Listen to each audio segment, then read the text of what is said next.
आप सभी का हमारे चैनल पे स्वागत है बच्चों। आज के इस वीडियो में हम चैप्टर जो हमारा है क्रमचय और संचय, परमुटेशन एंड कॉम्बिनेशन को बहुत ही आसान शब्दों में, बच्चे इस चैप्टर में ना बहुत ज़्यादा कंफ्यूज हो जाते हैं। इससे आसान वीडियो आपको पूरे यूट्यूब पे नहीं मिलेगी। एकदम सिंपल से सिंपल तरीके से समझाऊंगा। आप एक एक क्वेश्चन एक ही बार में समझ जाओगे। टिप्स एंड ट्रिक्स भी बताऊंगा। बाकी मैंने पूरी गणित पढ़ा रखी है, पुरानी एनसीईआरटी भी, नई एनसीईआरटी भी, जिसकी लिंक्स मिल जाएगी आपको डिस्क्रिप्शन पे। वीडियो को लाइक ज़रूर कर दें। तो चैप्टर का नाम क्या है? क्रमचय और संचय। तो क्रमचय क्या होता है, संचय क्या होता है, बच्चों में यही कंफ्यूजन रहता है। क्वेश्चन पर बच्चे क्या करते हैं, क्वेश्चन रट के जाते हैं। रटने वाला कोई सिस्टम नहीं है। आप क्वेश्चन पढ़ के ही अंदाज़ा लगा लोगे। मैं आपको तरीका भी बताऊंगा। हालांकि एनसीईआरटी में तो क्रमचय और संचय के हिसाब से चीज़ों को बना रखा है, तो वो चीज़ मैं आपको समझा देता हूँ। सबसे पहली चीज़, आसान भाषा में आपको ये परिभाषा कॉपी में ज़रूर लिखें, जिससे आपका कन्फ्यूज़न दूर रहेगा। ठीक है, संचय क्या होता है और क्रमचय क्या होता है वो मैं बताता हूँ।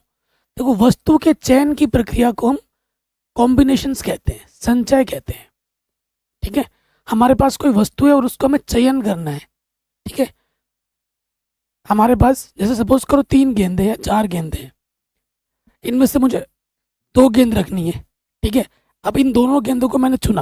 मेरे पास 3 गेंद थी, मैंने इन दोनों गेंदों को चुना। तो वस्तुओं के चयन की प्रक्रिया को हम क्या कहते हैं? संचय कहते हैं, कॉम्बिनेशन कहते हैं। और वस्तुओं को एक क्रम में निर्धारित करना है। जैसे ये पहली गेंद है, ये दूसरी गेंद है, ये तीसरी गेंद है। अब इन गेंदों को मुझे निर्धारित करना है, इसके क्रम को निर्धारित करना है। किसी गेंद को आगे, किसी गेंद को पीछे रख सकता हूँ। ठीक है, कितने तरीकों से मैं रख सकता हूँ। तो वो वस्तुओं का एक क्रम निर्धारण करने की जो प्रक्रिया होती है, उसे हम क्रमचय कहते हैं। क्रम देना, ठीक है, क्रमांक देना, तो वो हमारा परमुटेशन कहलाता है। जैसे ये गेंद है, अब इसको मैं ऐसे रख सकता हूँ।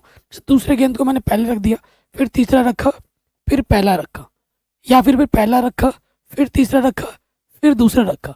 तो ये मैं गेंदों को मैं इनका ऑर्डर दे रहा हूँ, है ना। चयन चयन करना अलग बात हुआ। अब वस्तुओं को मैं निर्धारित कर रहा हूँ, इनका ऑर्डर मैं डिसाइड कर रहा हूँ। तो ये चीज़ क्या कहलाती है? ये चीज़ कहलाती है हमारी क्रमचय। तो जब आप प्रश्न पढ़ोगे, जिन भी प्रश्नों में आपको ये सेंस लग रहा होगा कि मुझे चयन करना है, तो वहाँ पर आएगा कॉम्बिनेशन, सी वाला फॉर्मूला। और जहाँ पर आपको क्रम देना होगा, वहाँ पर आपका फॉर्मूला लगेगा पी वाला फॉर्मूला, परमुटेशन। ठीक है, क्रमचय कहते हैं। सिंपल सी बात है। अब इन चीज़ों को देखो, गणना के आधार पर 2 सिद्धांत है। आप गणना किस आधार पर कर सकते हो? एक तो होता है गुणन का सिद्धांत, और एक होता है योग का सिद्धांत। इनमें भी लोग बहुत कंफ्यूज हो जाते हैं। मैं आपको 2 सरल सरल उदाहरण दूंगा, एकदम आसान आसान भाषा में, आप एक ही बार में समझ जाओगे। देखिए, पहला है गुणन सिद्धांत। ठीक है, जो मैंने आपको लिखा रहा हूँ ना, ये इसको आप प्लीज़ नोट करके लिख लेना अपने नोटबुक में। जिंदगी भर आप मुझे थैंक्स बोलोगे, क्योंकि अगर आप किसी बाकी जगह ढूंढने जाओगे, किताब, रेफरेंस बुक में, वीडियो में, कन्फ्यूज़न ही कन्फ्यूज़न है, सॉल्यूशन कुछ पता नहीं। ठीक है, तो सपोज करो मैंने एक उदाहरण दिया है। अगर एक कार्य को आप एम तरीकों से कर सकते हो, एक काम है जिसको आप एम तरीकों से कर सकते हो, दूसरा एक काम है उसको आप एन तरीकों से कर सकते हो। 2 काम है, एक काम को आप एम तरीके से कर सकते हो, दूसरे काम को आप एन तरीके से कर सकते हो। ठीक है, दोनों कार्यों को अगर मिलाकर किया जाए, दोनों कार्यों को मिलाकर अगर किया जाए, तो आप उसको, इन दोनों को गुणा कर दो, एम गुणा एन तरीकों से कर सकते हो। एम गुणा एन तरीके से कर सकते हो। ये तो कॉन्सेप्ट है। उदाहरण देखिए क्या है इसका। हमारे पास 3 शर्ट है, हमारे पास 3 शर्ट है, मेरे अलमारी में 3 शर्ट है। और उसके बाद हमारे पास 2 पैंट्स हैं, T1 और T2। तो शर्ट्स और पैंट को मैं कितने तरीकों से पहन सकता हूँ? देखो, हमारे पास 3 शर्ट्स हैं और 2 पैंट्स हैं, तो इनकी क्या कर देंगे हम, गुणा। मैं 6 तरीकों से पहन सकता हूँ। ठीक है, कैसे कैसे? देखो, H1 के साथ मैंने T1 पैंट पहन लिया, और H1 के साथ मैंने T2 पैंट पहन लिया। ये हो गए 2 तरीके। या फिर S2 के साथ मैंने एक दिन T1 पैंट पहन लिया, और S2 के साथ एक दिन मैंने T2 पैंट पहन लिया। या फिर S3 शर्ट के साथ एक दिन मैंने T1 पैंट पहन लिया, और S3 शर्ट के साथ एक दिन मैंने T2 पैंट पहन लिया। तो कुल मिला के 2 2 4, ये 6 तरीके होंगे। मैंने आपको दिखा भी दिया। एक दिन S1 के साथ मैंने T1 शर्ट, S1 शर्ट के साथ मैंने T1 पैंट पहन लिया, या फिर S1 के साथ मैंने T2 पैंट पहन लिया, या फिर S2 के साथ मैंने T1 पहन लिया, या S2 के साथ मैंने T2 पहन लिया, या S3 के साथ T1 पहन लिया, या फिर S3 के साथ T2 पहन लिया। तो ये कुल मिला के 2 2 4 तो 6 तरीके हो गए। तो ये होता है गुणन। अगर हमारे पास अलग अलग चीज़ें हैं, इसको मैं 3 तरीके से कर पा रहा हूँ और इसको मैं 2 तरीके से कर पा रहा हूँ, ठीक है। शर्ट्स को मैं 3 तरीके से कर पा रहा हूँ और पैंट्स को मैं 2 तरीके से कर पा रहा हूँ। तो जो कुल तरीके होंगे हमारे पास, वो उसके लिए क्या करना होगा, गुणा कर देना होगा, ठीक है। 3 दूनी 6 तरीके हो जाएंगे। अब नेक्स्ट, योग सिद्धांत क्या होता है, ठीक है। योग सिद्धांत देखिए ध्यान से, एक कार्य आप n तरीकों से और दूसरा कार्य आप m तरीकों से कर सकते हो, ठीक है। ये दोनों कार्य एक साथ नहीं किए जा सकते, एक साथ इनको नहीं कर सकते, ये अलग अलग चीज़ों के कैटेगरी के हैं। अभी उदाहरण से आप समझ जाओगे। तो दोनों कार्यों को n + m तरीकों से किया जा सकता है, ठीक है। ये m तरीके से हो रहा है, दूसरा m तरीके से हो रहा है। एक काम n तरीके से हो रहा है, दूसरा काम m तरीके से होता है। दोनों कामों को आप एक साथ नहीं कर सकते, ठीक है। तो कुल कार्य जो होगा वो होगा दोनों को जोड़ देना है। उदाहरण देखो, एक स्कूल है A, ये एक अलग स्कूल है, और ये B एक अलग स्कूल है। तुम किसी एक स्कूल के बच्चों को दूसरे स्कूल में ला सकते हो, पढ़ा सकते हो, दूसरे को उस स्कूल में जाके पढ़ा सकते हो क्या? नहीं कर सकते, है ना। तो ये अलग अलग चीज़ें, हम चाह के भी ये चीज़ नहीं कर पा रहे हैं, सेपरेशन अलग होती है। वहाँ पर ये नियम लगता है, A स्कूल में 3 विद्यार्थी हैं, इस स्कूल में 3 विद्यार्थी हैं, और B स्कूल में 2 विद्यार्थी हैं। तो कुल विद्यार्थी कितने हैं? कुल विद्यार्थी कितने होंगे? 3 + 2 कितना हो जाएगा? 5। क्या ये स्कूल के विद्यार्थी इसमें आ सकते हैं? क्या इसको हम इसमें डाल सकते हैं? नहीं, ये अलग अलग हैं। जब अलग अलग चीज़ें होती हैं जिनको हम साथ में नहीं कर सकते, वहाँ पर लगता है योग सिद्धांत। वहाँ पे क्या लगता है? योग सिद्धांत। गुणन सिद्धांत भी बता दिया, योग सिद्धांत भी बता दिया, ठीक है। अब आता है नेक्स्ट, क्योंकि ये जो प्रश्नावली है पुरानी किताब में, ओल्ड एनसीईआरटी में 7.1 हुआ करता था, ठीक है, जिसको मैंने ऑलरेडी पढ़ा रखा है, लिंक्स मिलेंगे डिस्क्रिप्शन पे। नई एनसीईआरटी में पूरा प्रश्नावली वही है, लेकिन प्रश्नावली 6.1 हो गया, दैट्स इट, ठीक है ना, क्योंकि एक चैप्टर हटा दिया गया है। देखो हमारे पास अगर n वस्तु है, ठीक है, हमारे पास सपोज करो n वस्तु है, मान लेते हैं मेरे पास 5 वस्तु है, ठीक है, मेरे पास 5 वस्तु है, और r को एक साथ, देखो r को एक साथ मतलब 2 वस्तु को मैंने मान लिया कि एक साथ मुझे लेना है, एक साथ विभिन्न क्रमों में रखा जाए, ठीक है। 2 वस्तु लेना है, उनको विभिन्न क्रमों में रख सकता हूँ, ऊपर नीचे करके, आगे पीछे करके। तो क्रमचय कैसे होगा, उसका सूत्र क्या होगा? n वस्तुओं को, ठीक है, n वस्तुओं में से r वस्तु को चुन के मुझे उसका क्रम देना है। मेरे पास 5 गेंदे हैं और मुझे 2 गेंद लेना है, या 3 गेंद लेना है, या 4 गेंद लेना है, और उन गेंदों को लेके मुझे उनका क्रम देना है। तो n वस्तुओं में से मुझे r वस्तुओं लेके मुझे उसका क्या करना है? परमुटेशन करना है। तो सूत्र होगा NPR। इसका सूत्र क्या होता है? फैक्टोरियल n, फैक्टोरियल को हम ऐसे भी लिखते हैं, फैक्टोरियल n बट्टे फैक्टोरियल n माइनस r। ये चिन्ह होते फैक्टोरियल का, या फिर इनकी तरह भी लिख सकते हो, फैक्टोरियल n माइनस r। चाहे नोटेशन ये वाला दो, चाहे नोटेशन ये वाला दो, मतलब एक ही है। जो आपको सही लगे एग्जाम में कॉपी में लिख सकते हो, आपके नंबर नहीं कटेंगे, ठीक है। कोई दिक्कत, कोई परेशानी नहीं होगी। अब संचय का फॉर्मूला ये होता है, संचय वाला पार्ट ये प्रश्नावली 6.3 से आएगा, यानी कि 7.3 से आएगा, ठीक है। तो इसको अब हम यहाँ रहने देते हैं, चाहो तो आप कॉपी में लिख सकते हो, लेकिन ये प्रश्नावली 6.3 से आएगा। NCR का सूत्र होता है, इसमें बस फैक्टोरियल r गुणे में और लग जाता है, ठीक है, बाकी तो वही रहता है, गुणे में बस फैक्टोरियल r आ जाता है, ठीक है। तो ये हम 6.3 में पढ़ेंगे। अब फैक्टोरियल नोटेशन पे आ जाओ। फैक्टोरियल नोटेशन क्या होता है? देखो 1 से लेकर n तक की सभी प्राकृतिक संख्याओं का गुणनफल फैक्टोरियल होता है। जैसे हमें फैक्टोरियल n निकालना है, फैक्टोरियल n निकालना है, तो फैक्टोरियल n क्या होता है? जैसे n हो जाएगा n, n-1, n-2, n-3, ठीक है, ये चलता रहेगा फैक्टोरियल में। जैसे मुझे अगर फैक्टोरियल 4 का मान निकालना है, तो ये क्या होगा? 4 गुणा 3 गुणा 2 गुणा 1। ये कहाँ तक जाएगा? 1 तक जाएगा। अब गुणा कर दोगे, 4 तिया 12, 12 दूनी 24। ठीक है, अगर मुझे फैक्टोरियल 2 का मान निकालना है तो 2 गुणा 1 यानी कि 2। फैक्टोरियल 1 का मान 1 होता है, कॉपी में नोट करके ले लेना।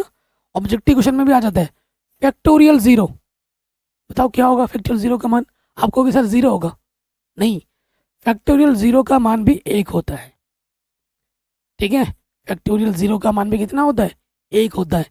मैं एक अलग वीडियो बना के दिखा दूंगा कि फैक्टोरियल 0 का मान 1 क्यों होता है। ठीक है, एक इंटरेस्टिंग क्वेश्चन बन जाएगा, एक टॉपिक। अगर आपको पता है, मैं देखना चाहता हूँ किस किस बच्चों को इसका कॉन्सेप्ट क्लियर है, कमेंट करके बताओ कि फैक्टोरियल 0 का मान 1 क्यों होता है। मैं जानना चाहता हूँ कौन कौन बच्चे आंसर दे पाते हैं, और इसका जवाब आपको एक अलग से नेक्स्ट वीडियो में मैं दे दूंगा, सेपरेट एक अलग वीडियो बनाकर, कि फैक्टोरियल 0 का मान 1 क्यों होता है। ठीक है, चलिए ये चीज़ आ गई समझ में। ठीक, और देखो अगर मैं इस चीज़ को और तरीके से भी लिख सकता हूँ, जैसे फैक्टोरियल n को मैं लिख सकता हूँ n-1 फैक्टोरियल तक।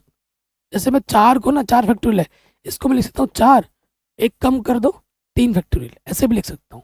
3 फैक्टोरियल को मैं कैसे लिख सकता हूँ? 3 गुणा 2 फैक्टोरियल भी लिख सकता हूँ। इनकी भी हमें ज़रूरत पड़ती है आगे चलकर।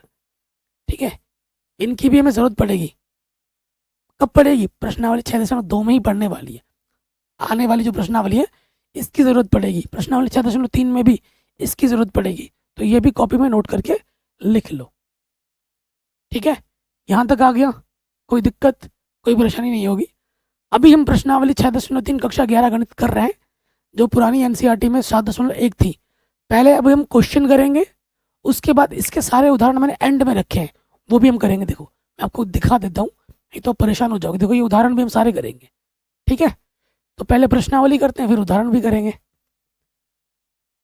अच्छा, इन प्रश्नों को मैं पहले 2 तरीके से बताऊंगा, एक नहीं, 2 तरीके से मैं बताऊंगा प्रश्नों को। एक तो पूरा डिटेल में समझाऊंगा, और उसके बाद एक सिंपल तरीका है, प्रश्न पढ़ा फट से आंसर आ गया, वो भी बताऊंगा। आप दोनों तरीके लगाकर एग्जाम में प्रश्नों को हल कर सकते हो, नंबर पूरे मिलेंगे। ठीक, पहले प्रश्न पे आ जाओ। कह रहे हैं हमारे पास जो अंक है 1 2 3 4 5। ठीक है, हमारे पास 5 अंक है, में से 3 अंकीय संख्याएं बनाई जा सकती हैं। ठीक है, हमारे पास 5 अंक है, जिनमें से मुझे 3 अंक लेके संख्या बनानी है। समझ रहे हो? हमने संख्या लेनी है, और उसके बाद प्रश्न पढ़ो। अभी हम डिसाइड नहीं कर सकते कि यहाँ क्रमचय लग रहा है या संचय लग रहा है। अभी देखो, अंकों की पुनरावृत्ति की अनुमति हो, अंकों की पुनरावृत्ति यानी कि क्रम, यहाँ बात किसकी हो रही? क्रम की हो रही है, अंकों की। और जहां बात होगी क्रमचय, तो वहां लगेगा परमुटेशन पी वाला सूत्र। ठीक है, वहां लगेगा पी वाला सूत्र। सो देखो मैं आपको दिखा देता हूँ, हमें 3 अंक की संख्याएं बनानी है। हमें कितनी अंक की संख्याएं बनानी है? 3 अंक की है। मैं डब्बे बना के दिखाता हूँ। अंकों की पुनरावृत्ति की अनुमति है, इसका मतलब क्या हुआ? आप ध्यान से समझो कि यहाँ पर अगर एक बार तुमने 5 रख दिया, ठीक है, तो यहाँ पे भी तुम 5 रख सकते हो, और यहाँ पे दोबारा तुम 5 रख सकते हो। पुनरावृत्ति का मतलब है कि एक बार लिखने के बाद तुम दोबारा उन अंकों को रख सकते हो। अगर पुनरावृत्ति की अनुमति नहीं होती है, अगर तुमने यहाँ 5 लिख दिया, तो यहाँ पर 5 तुम नहीं लिख सकते। आई बात समझ में? ये होता है इसका मतलब। ठीक, मैं पूरा डिटेल में समझा रहा हूँ बच्चों, वीडियो को एक लाइक तो बनता ही है, लाइक कर दें और शेयर जरूर कर दें। तो हमारे पास 3 अंक है, ये होता है इकाई अंक, ये होता है दहाई अंक, और ये होता है सैकड़े अंक। ठीक है, तो इकाई के अंक भरने की विधि क्या है? इकाई के अंक को भरने की विधि।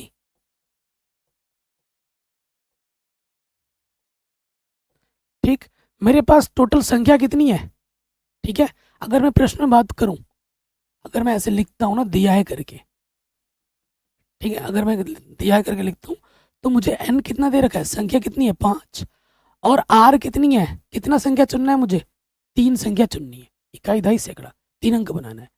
ठीक है, तो इकाई के अंक को भरने की जो विधि होगी, मेरे पास 5 अंक हैं, और इकाई के मैं यहाँ पर एक ही तो अंक रखूंगा, यहाँ पर इन पांचों में से कोई एक अंक यहाँ रखूंगा, तब तो इकाई का अंक भरेगा। तो इकाई के अंक को भरने की विधि क्या है? 5p1। 5p1 है। अब इसका मान निकालना भी दिखाऊंगा, देखो। अच्छा 5p1 निकालना है, मैं यहाँ लिख के दिखाता हूँ। आपको पता होगा सूत्र अभी मैंने लिखा था, NPR। फॉर्मूला क्या होता है? फैक्टोरियल n बट्टे में n माइनस आर, यही होता है दोस्तों। अब इसको मैं हल करके दिखाता हूँ। शॉर्ट ट्रिक क्या होता है वो भी मैं बताता हूँ। शॉर्ट ट्रिक क्या है? अगर कभी भी यहाँ पर 1 होता है तो ऊपर जो संख्या होती है ना वही यहाँ पे आ जाती है, यहाँ पे 5 आएगा, मैं पहले ही बता दे रहा हूँ। अब हल करके दिखाता हूँ मैं आपको। यहाँ आ जाएगा फैक्टोरियल 5 और यहाँ आ जाएगा 5 माइनस 4 का, सॉरी आर है ना, कितना 1 है, दिमाग में कैलकुलेशन पहले ही चलने लगता है। 1 5 में से घटाओगे 4 आएगा। देखो मैं 5 फैक्टोरियल कैसे लिख सकता हूँ? 5 एक कम करके लिख सकता हूँ 4, 5 में से घटाएंगे कितना आ गया? 4 फैक्टोरियल। तो 4 फैक्टोरियल से 4 फैक्टोरियल कैंसिल, यहाँ क्या आ गया? 5। मैंने पहले ही बोल दिया था कि 5 आएगा। तो इकाई के अंक को भरने की जो विधि है वो 5 है। 5 तरीकों से भर सकते हो। कैसे कैसे? यहाँ 1 रख सकते हो, 2 रख सकते हो, 3 रख सकते हो, 4 रख सकते हो, 5 रख सकते हो। तो इकाई के अंक को भरने की विधि कितनी है? 5 तरीके हैं, ठीक है। इसी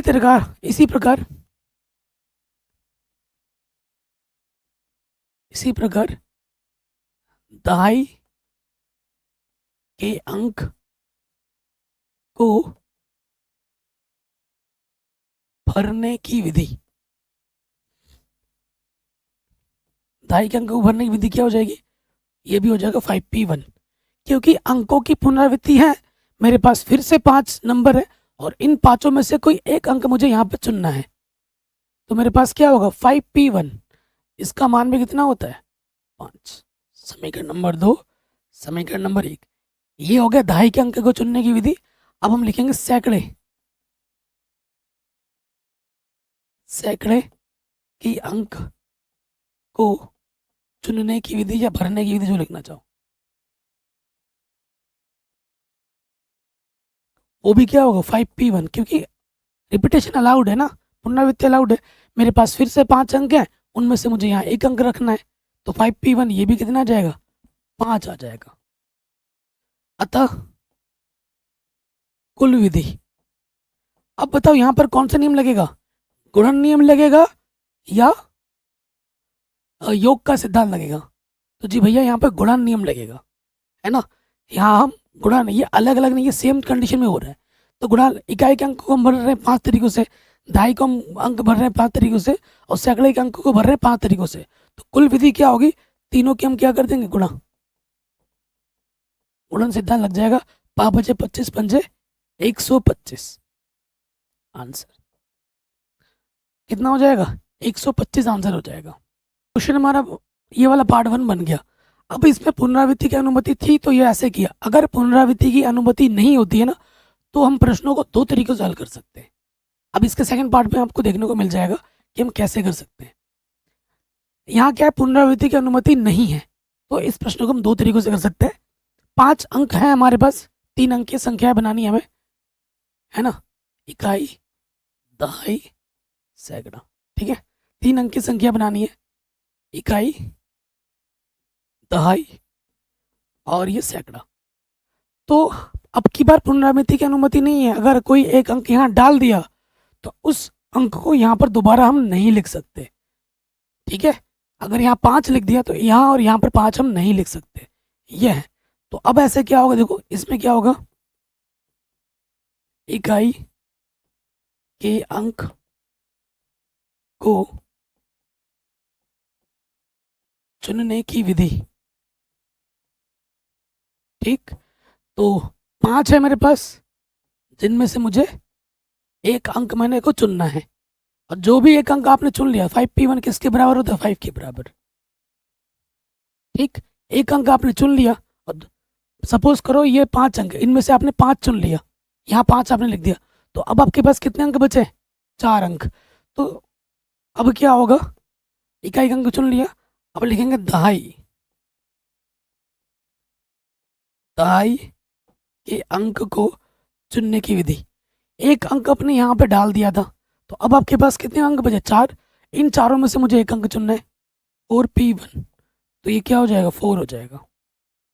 शॉर्ट ट्रिक बताया था मैंने कि अगर नीचे 1 हो, ऊपर जो होता है वही आ जाता है, ठीक है? तो यहाँ 4 आ जाएगा। अब एक मानो यहाँ अगर आपने 4 चुन लिया, तो अब आपके पास कितनी चॉइस बची? 3 अंक बचे, 3 में से एक चुनना है। दहाई अंक चुनने की विधि ये हो गई। अब सैकड़े के अंक को चुनने की विधि। 3 अंक है मेरे पास, उनमें से मुझे एक अंक चुनना है, तो ये कितना हो जाएगा? 3 हो जाएगा, ठीक है? अतः कुल विधि क्या होगी? तीनों की आपस में क्या कर देंगे? गुणा कर देंगे। 5 गुणे 4 गुणे 3, 4 तिया 12, 12 पंजे 60 हो जाएगा, ठीक है? आंसर आ गया, कोई दिक्कत नहीं, कोई परेशानी नहीं। अब आप कहोगे सर सेकंड विधि क्या है, दूसरी विधि क्या है? देखो, दूसरी विधि हमें तभी लगानी है जब पुनरावृत्ति की अनुमति ना हो, जब रिपीटेशन अलाउड नहीं होता तभी हम लगाते हैं। देखो हमारे पास n बराबर क्या है? n हमारे पास 5 है, और कितनी अंक हमें चुनने की भरनी है? 1 2 3, 3 अंक की संख्या हमें बनानी है जब रिपीटेशन अलाउड नहीं होता है, ठीक है? जब रिपीटेशन अलाउड नहीं होता है, अतः 5 में से 3 अंकीय संख्या बनाने की विधि, ठीक है? तो क्या होगा? 5p3 हो जाएगा। सूत्र क्या होता है? फैक्टोरियल 5 बट्टे में फैक्टोरियल 5 में से 3 घट जाएगा, तो ये फैक्टोरियल 5 और 5 में से 3 घटाओ कितना आ जाएगा? 2। 5 को खोलेंगे, 5 गुणे 4 गुणे 3, नीचे 2 है तो 2 फैक्टोरियल तक लिखो, यहाँ पे भी 2 फैक्टोरियल है, फैक्टोरियल 2 से फैक्टोरियल 2 घटा, 3 चौके 12, 12 पंजे 60, कितना आ गया? 12 पंजे 60 आ गया। कोई भी अगर डाउट हो या कोई दिक्कत हो, आप प्रश्न को दोबारा देख सकते हैं, ठीक है? ये पहला तरीका था, ये दूसरा तरीका था। अब जो सा भी आपको एग्जाम में लिखना है आप लिख सकते हैं, लेकिन जो एग्जामिनर पे अच्छा इफेक्ट डालेगा वो ये मेथड डालेगा। अगर आपके ऑब्जेक्टिव में क्वेश्चन आए तो फट से ऐसे लगाओ और हल कर लो, ठीक है? लेकिन इससे आपको क्रिस्टल क्लियर समझ में आ रहा होगा दिमाग में, है कि नहीं? नेक्स्ट प्रश्न पे हम आ जाते हैं। संख्या 2, क्वेश्चन क्या बोल रहा है हमसे कि अंक 1 2 3 4 5 6 में से कितनी 3 अंकीय सम संख्याएं बनाई जा सकती हैं यदि अंकों की पुनरावृत्ति की जा सकती है, ठीक है? अंकों की पुनरावृत्ति की जा सकती है। बहुत ही शानदार क्वेश्चन है और वेरी इंपॉर्टेंट क्वेश्चन है, ध्यान से देखिएगा। सॉल्यूशन में आ जाओ। हमें हमारे पास अंक कितने हैं?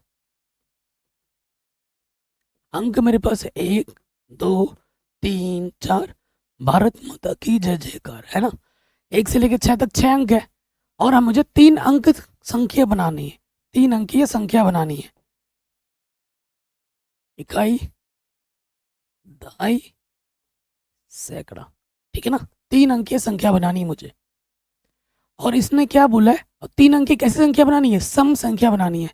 अगर मुझे सम संख्या बनानी है, ये हमारा इकाई का स्थान है, ये मेरा दहाई का स्थान है, और ये मेरा सैकड़े का स्थान है। कुछ गलत बोलूं तो मुझे टोकना जरूर आप लोग, है ना? सम संख्या बनानी है। अगर मुझे सम संख्या बनानी है, सम संख्या बनाने के लिए मुझे इकाई के स्थान पर 2 4 6 तो रखना ही पड़ेगा। या तो मैं 2 रखूं, या 4 रखूं, या 6 रखूं। अगर ये नहीं रखूंगा तो ये सम संख्या बनेगी ही नहीं, ठीक है? सम संख्या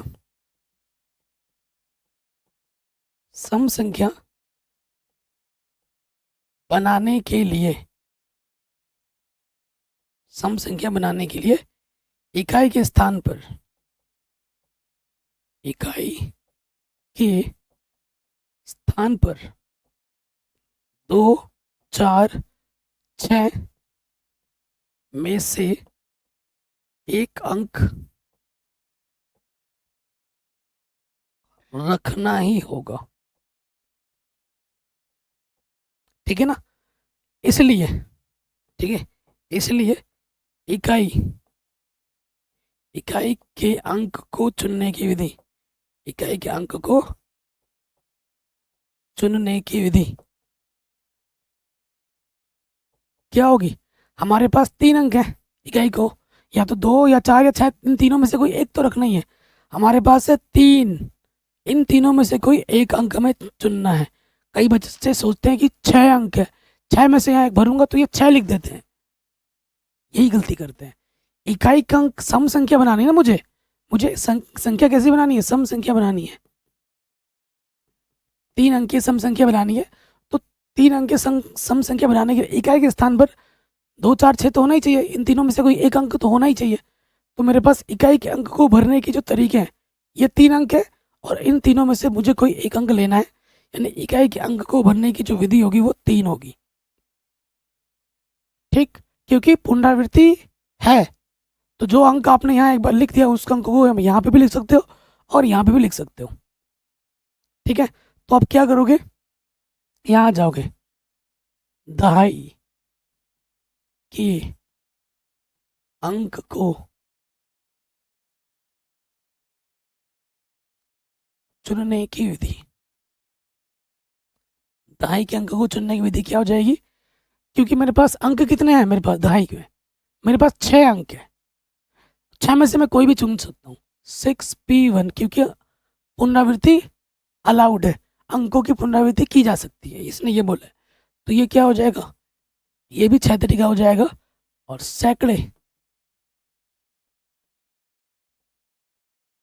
के अंक को चुनने की विधि, वो भी क्या हो जाएगी, 6p1 6 हो जाएगी। कोई डाउट हो, कोई दिक्कत हो, कोई परेशानी हो, आप एक बार वीडियो दोबारा देख सकते हैं। ठीक है, अतः कुल विधि, यहाँ आ जाएगा अतः कुल विधि।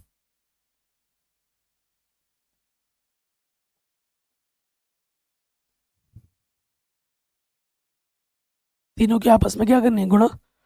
3 गुणा 6 गुणा 6, 3 छंग 18 गुणा 6, 18 छंग 108। ठीक है, तो हमें हमारा उत्तर कितना मिल जाएगा, 108 मिल जाएगा। ठीक है जी, कोई भी डाउट हो एक बार दोबारा देखें। नेक्स्ट क्वेश्चन है हमारे पास, क्वेश्चन नंबर 3, कह रहे अंग्रेजी वर्णमाला के 10 अक्षरों में से, ठीक है, एन हमारे पास कितना है 10, कितने 4 अक्षर के कोड बनाए जा सकते हैं यदि किसी भी अक्षर की पुनरावृत्ति नहीं की जा सकती? तो मैंने आपको शॉर्ट एंड सिंपल तरीका बताया, एन हमारे पास 10 है, 4 अंक लेके हमें बनाने हैं और पुनरावृत्ति अलाउड नहीं है, यानी कि NPR, फट से आप सूत्र निकालो, लगाओ, आंसर बता दो। ठीक है, एक तरीका तो यह है, दूसरे तरीके से बता देते हैं। ठीक है, क्योंकि n मेरे पास है 10 और r मेरे पास है 4, पुनरावृत्ति नहीं है तो लिखेंगे इसलिए प्रश्नानुसार, प्रश्नानुसार 10 अक्षरों में से 4 अक्षर लेकर, ठीक है, 4 अक्षर लेकर बनने वाले कोड, बनने वाले कोड क्या हो जाएगा, 10p4, 10 में से 4 चुनना है, 10p4 है ना, NPR वाला सूत्र लग जाएगा, फैक्टोरियल 10 और 10 में से क्या घटेगा, 4 घटेगा, 10 में 4 घटाएंगे 6, तो 10 को लिख सकता हूँ 10 गुणा 9 गुणे 8 गुणा 7 गुणा 6, 10 में 4 घटाएंगे क्या आ जाएगा 6, 6 से 6 फैक्टोरियल कटा। अब आपको क्या करना है, गुणा करना है, तो 8 7 90 और 7 8 56, ठीक है, 56 गुणा 9 ये होता है 504, पीछे से आ गया 0, तो हमें हमारा उत्तर मिल जाएगा 5040, 5040। तो ये तो हमें पता लग गया। ठीक है, अब अगर डिटेल में करके देखें, डिटेल में भी करके देखते हैं भाई क्या दिक्कत है। सोल्यूशन में आ जाओ। तो 10 में से 4 अंक की कोड बनानी है। ठीक है, 4 अंक की मुझे कोड बनानी है और पुनरावृत्ति नहीं की जा सकती। मतलब एक अंक यहाँ डाल दिया तो दूसरा अंक यहाँ पे, वही अंक अब यहाँ और यहाँ पर नहीं डाल सकते। तो पहले अंक भरने, ये फर्स्ट पोजीशन पर है ना, प्रथम, द्वितीय, तृतीय, चतुर्थ। तो इस अंक को भरने की जो विधि होगी वो होगी 10p1, यानी कि मैं 10 तरीकों से इस नंबर को लिख सकता हूँ। एक नंबर अगर आपने इसमें डाल दिया तो वो नंबर यहाँ पे नहीं जाएगा। ठीक है, क्योंकि 10 में से एक अंक मैंने ले लिया है, तो बचे अब 9 अंक। तो 9 में से मुझे यहाँ पर एक अंक चुनना है। तो द्वितीय अंक को भरने के जो तरीके हैं वो मेरे पास 9 है। तीसरा 9, यहाँ पे 2 अंक ले लिया है मैंने, 2 अंकों को भर दिया। 10 में से 2 घटाऊंगा, यहाँ 8 अंक बचेंगे और 8 से मुझे एक अंक चुनना है। तो तीसरे अंक को भरने की विधि मेरे पास 8 तरीके होंगे और चौथे अंक को भरने की जो विधि होगी वो मेरे पास 7p1, 7 तरीके होंगे। ठीक है, तो कुल तरीके कितने होंगे? आपको क्या करना है, गुणा कर देना है इन सबको।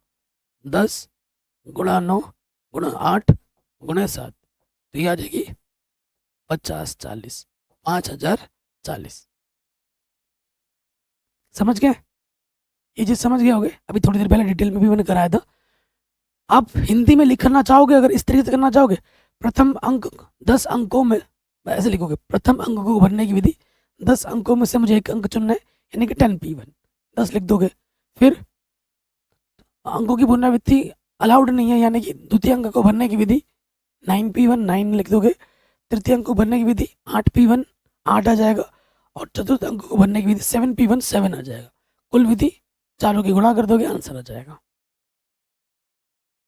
अब आपको ये वाला करना है, ये वाला करना है, वो आपकी मर्जी है। दोनों करोगे पूरे नंबर मिलेंगे। नेक्स्ट क्वेश्चन पे आ जाते हैं। क्वेश्चन नंबर 4, 0 से लेके 9 तक। 0 से अगर 9 तक लिखे अंक, अंक क्या है मेरे पास? 0 से लेके 9, 1 2 3 4 5 6 7 8 9। 0 से लेके 9 तक के अंकों का प्रयोग करके कितने 5 अंकीय टेलीफोन नंबर बनाए जा सकते हैं यदि प्रत्येक अंक 67 से प्रारंभ होता है और कोई अंक एक बार से अधिक नहीं आता है, यानी कि अंकों की पुनरावृत्ति अलाउड नहीं है। क्वेश्चन बहुत ही ज़्यादा इंपॉर्टेंट है, वेरी वेरी इंपॉर्टेंट है, क्योंकि एनसीईआरटी में प्रश्नावली में है ही कुछ कितने क्वेश्चन, 5-6 क्वेश्चन है, तो सारे ही वैसे इंपॉर्टेंट है, लेकिन ये वेरी इंपॉर्टेंट है। क्या बोला है? 5 अंकीय नंबर बनाने, 1 2 3 4 5, 5 अंकीय नंबर बनाना है जो 67 से प्रारंभ होता है। ठीक है, 67 से प्रारंभ होता है, ये फिक्स हो गए थे 2 नंबर, यानी कि बाकी हमें जो 3 अंक भरने हैं, इसको चुनना है, इसको चुनना है और इसको चुनना है। 67 से प्रारंभ होता है। ठीक, मतलब 6 और 7 तो मैंने ले लिए, 6 भी आ गया, 7 भी आ गया। बचे कितने नंबर मेरे पास? यहाँ से 6 और यहाँ से 2, 8 नंबर बचे। 8 नंबर में से मुझे इनको 3 अंकों को भरना है। ठीक है, वो आएगी कुल विधि, क्योंकि 2 स्टार्टिंग के फिक्स कर दिए। तो बचे 8 अंकों में से 3 अंक चुनने हैं, क्योंकि पुनरावृत्ति अलाउड नहीं है। ठीक है, पुनरावृत्ति अलाउड नहीं है, तो 8, 2 तो फिक्स हो गए, 8 मेरे n बचा 8 और मुझे 3 अंक भरने हैं, 8p3, डायरेक्ट आंसर आ जाएगा आपका। तो इसका सूत्र होगा फैक्टोरियल 8, 8 में से 3 कम करोगे तो इसको लिख सकते हैं, 8 में से 3 कम करोगे 5 आ जाएगा। 8 गुणा 7 गुणा 6 गुणा 5, और 8 में से 3 घटाएंगे फैक्टोरियल 5, 5 से 5 घटा तो ये हो जाएगा 7 छंग 42 गुणे 8, 8 दूनी 16, हाथ लगा 1, 4 32 और 1 33। तो कितने तरीके हो जाएंगे? 336 तरीके होंगे। इस नंबर को बनाने के कितने तरीके होंगे? 336 तरीके होंगे। ठीक है, आंसर आ गया। अगर आप डिट और थोड़ा बड़ा चढ़ा के करना चाहोगे तो प्रथम अंक को भरने की विधि क्या हो जाएगी? 8p1। एक नंबर आपने चुन लिया तो उसको दोबारा नहीं रख सकते। इसको भरने की विधि होगी 7p1 और इसको भरने की विधि होगी 6p1।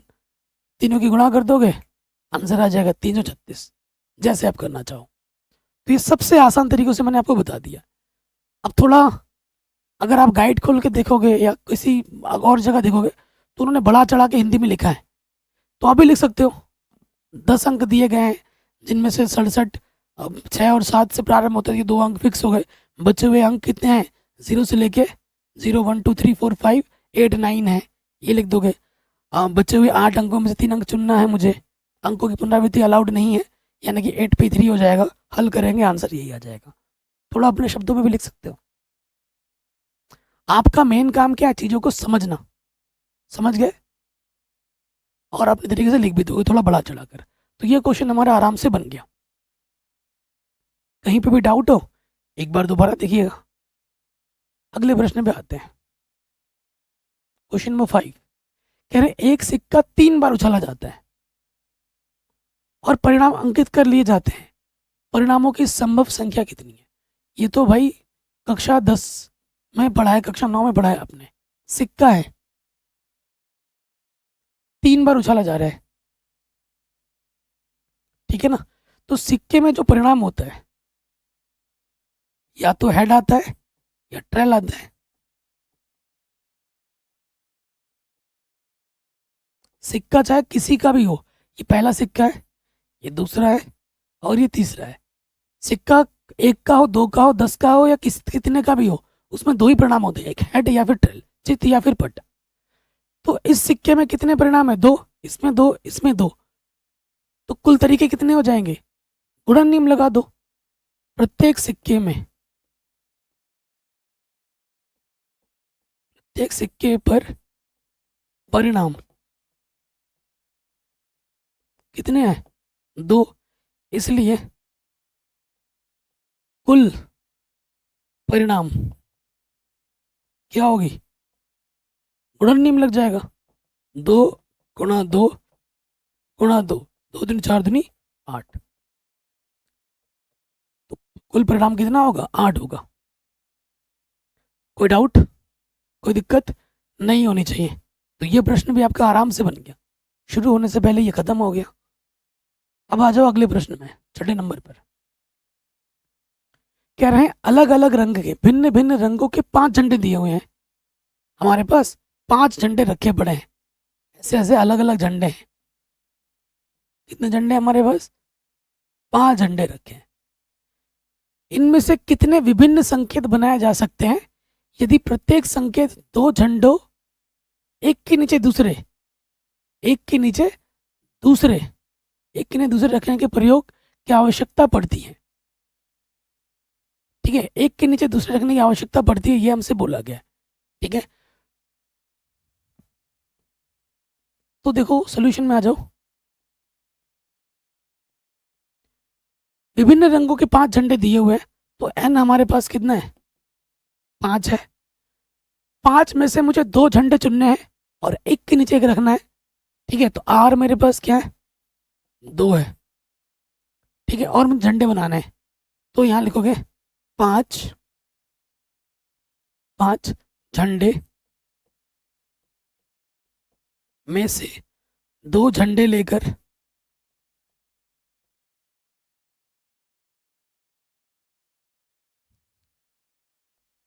बनने वाले संकेत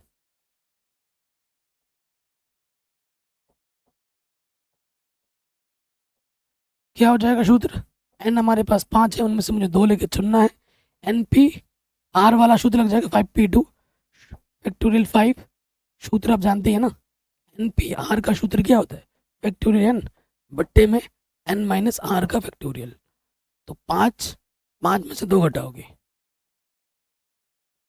5 को मैं लिख सकता हूँ 5 गुणा 4 गुणा 3 फैक्टोरियल, और यहाँ पे भी आ जाएगा 3 फैक्टोरियल। 3 से 3 कटा, 5 गुणा 4 बच्चों को 20। ये हमें हमारा क्या मिल जाएगा, उत्तर मिल जाएगा। अब हम आ जाते हैं उदाहरण पे। ठीक है, अब मुझे लगता है अगर आपने मेरे अभी जितने भी मैंने क्वेश्चन कराए हैं, मेरे पढ़ाए गए चीज़ें आपको समझ में आई हैं, तो ये प्रश्न आप खुद से ही बना लोगे, इतना तो मुझे आप पे विश्वास है।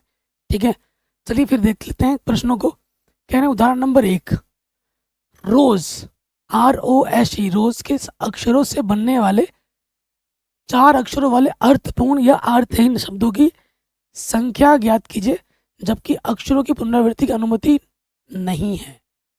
अक्षरों की पुनरावृत्ति अनुमति नहीं है। सो देखो हमारे पास रोज है, रोज में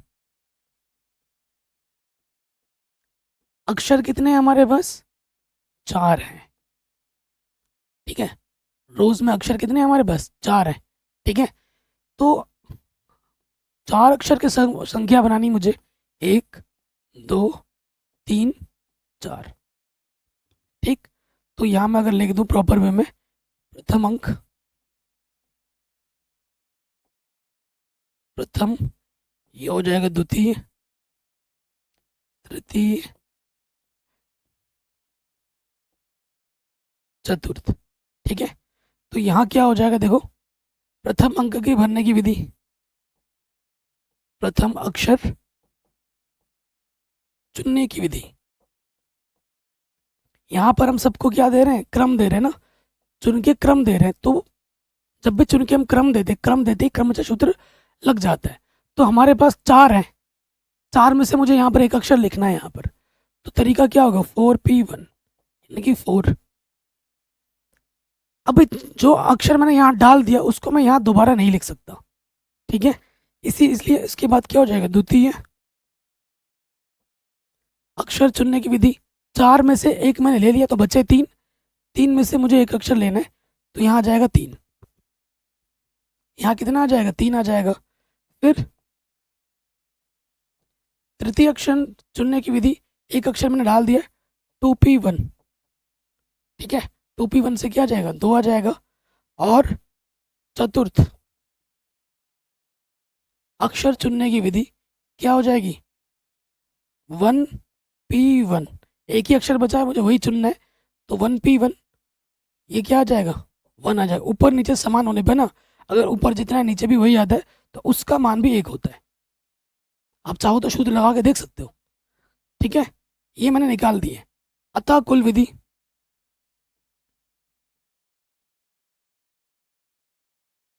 ठीक, अतः कुल विधि क्या हो जाएगी, 4 गुणा 3 गुणा 2 गुणा 1, 4 3 12 दूनी 24। हम 24 तरीकों से अक्षर बना पाएंगे अगर पुनरावृत्ति की अनुमति ना हो तो। ठीक है, तो ये क्वेश्चन भी हमारा आराम से बन गया, एनसीईआरटी है। चलिए आंसर देख लेते हैं कि हमारा आंसर सही है या गलत है। एक बार बच्चे बोलते भी हैं मुझे, सर टोकते बहुत है कि सर आप आंसर एक बार मिला लिया करो। ठीक है, तो भैया आंसर हमने मिला लिया है, 24 आंसर फोकस हो रहा है यहाँ पे, देखो 24 आंसर। ठीक, अब आते हैं दूसरे वाले में। दूसरा वाला प्रश्न है, उदाहरण नंबर 2 क्या बोल रहे हैं, भिन्न भिन्न रंगों के दिए हुए 4 झंडों में से भिन्न भिन्न संकेत, संकेत भिन्न भिन्न लेना यानी कि रिपीटेशन अलाउड नहीं है। 4 झंडों में से कितने भिन्न भिन्न संकेत उत्पन्न किए जा सकते हैं यदि एक संकेत के लिए एक दूसरे के नीचे 2 झंडों की आवश्यकता पड़ती है। भिन्न भिन्न बोला है, 2 झंडों की आवश्यकता पड़ती है ये बोला है। तो n हमारे पास 4 है, उनमें से मुझे 2 झंडे चुनने हैं यानी कि r हमारे पास 2 है। ठीक है, सोल्यूशन में आ जाओ। n मेरे पास 4 झंडे, r मेरे पास 2 है। ठीक है, भिन्न भिन्न लेना है यानी कि रिपीटेशन अलाउड नहीं है, रिपीटेशन अलाउड नहीं है तो ये वाला फॉर्मूला लग जाता है, 4 झंडों में से 2 झंडे लेकर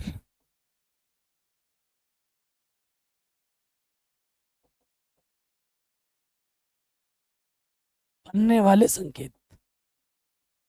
सूत्र क्या होगा, 4 में से 2 लेना है, 4P2 फैक्टोरियल n बट्टे में फैक्टोरियल n माइनस आर, ठीक है, NPR सूत्र लगा दिया। क्या होता है फैक्टोरियल n माइनस आर का फैक्टोरियल, 4 गुणा 3 गुणा 2 तक लिखते हैं, 4 में से 2 घटाएंगे 2 आ जाएगा, तो 4 तिया क्या हो जाएगा 12, 12 संकेत हम बना सकते हैं, ठीक है। नेक्स्ट क्वेश्चन है, कह रहे हैं अंक 1 से लेके 5 में से 2 अंकीय सम संख्याएं बन सकती हैं यदि अंकों की पुनरावृत्ति की जा सकती है। अंकों की पुनरावृत्ति कर सकते हो, कितनी अंकीय संख्या बनानी है, 2 अंकीय संख्या बनानी है, 2 अंकीय संख्या बनानी है, तो 5 अंक तो है। अगर मुझे सम संख्या बनानी है, मुझे सम संख्या अगर बनानी है तो मुझे इकाई के स्थान पर या तो 2 रखना पड़ेगा या 4 रखना पड़ेगा। इकाई सम संख्या बनाने के लिए मुझे इकाई के स्थान पर 2 या 4 रखना पड़ेगा, यानी कि इकाई के अंक को भरने की विधि, इकाई के अंक को चुनने की विधि,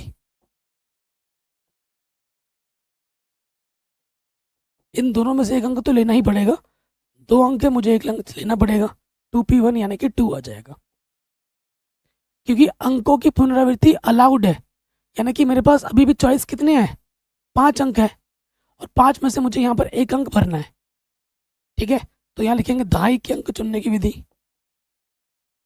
दहाई के अंक चुनने की विधि, 5 है अंक मेरे पास और वहां से मुझे एक अंक चुनना है, तो ये हो जाएगा 5, अर्थात कुल विधि दोनों की क्या कर दोगे, गुणा कर दोगे, 2 गुणा 5, तो आंसर कितना आ जाएगा 10, ठीक है। तो ये क्वेश्चन भी आपका आराम से बन गया, और इस तरीके से ये जो पूरी प्रश्नावली है वो हमने सॉल्व कर ली है। वीडियो पसंद आई है तो लाइक शेयर ज़रूर करें, बाकी मैंने सब कुछ पढ़ा रखा है, लिंक्स मिलेंगे आपको डिस्क्रिप्शन पे।